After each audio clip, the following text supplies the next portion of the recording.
couldn't believe we could have to a expedited docking, you know, in 6 hours, to spending your first night on station and being back to a place that used to call home for about a week a long time ago during SCS 129, to getting right into the swing of things with Two Fish and Peggy showing us all the ropes.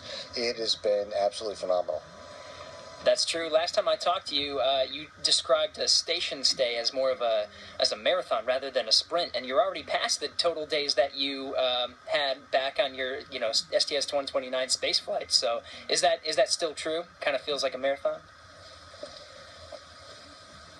Yeah, certainly it does, except that at least at this marathon, on the weekends, you get a little bit of a break. So, it's like mile 5, you get a little break, and mile 10 and so on. So that's definitely been one big difference between the shuttle flight and this one. And yes, in keeping the sports term alive, I am at a personal best as far as space flight duration is concerned.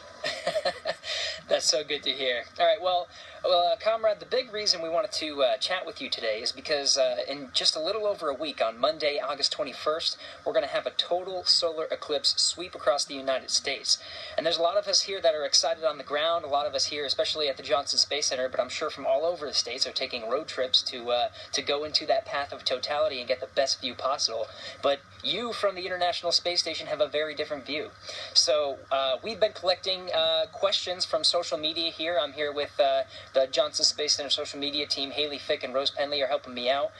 They're gathering questions, and I'm just going to be the messenger today and just relay those questions to you, and you can talk about kind of your perspective. So I'll start off by asking, what is it exactly that you expect to see from the station on August 21st?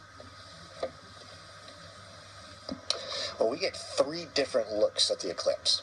The first one, because we're going around the Earth every 90 minutes, and about the time it takes the sun to cross the U.S., we'll get to see it 3 times. The first time will be just off the west coast, where we'll actually kind of cross the path of the sun, and we'll have about a 44% eclipse looking up from the space station. So we've got specially equipped cameras.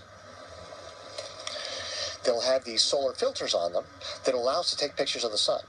Now, to you it may look like a solid piece of aluminum foil, but it's actually perforated with tiny holes to just let just enough of the light through to our cameras to be able to actually see the eclipse. So that's going to be pretty neat. So we'll have a couple of us shooting that. Then, as we'll come around the Earth again, now this time on the second pass, we'll actually cross over. We'll be north of about Lake Huron in Canada, when we were able to see the umbra, or the shadow of the eclipse, actually on the Earth. And they're telling us right around the Tennessee, Kentucky, western side of both those states, that area is where we'll be able to see it over close to the horizon. And so that'll be an opportunity for us to take video and take still pictures and kind of show you from the human perspective of what that's going to look like.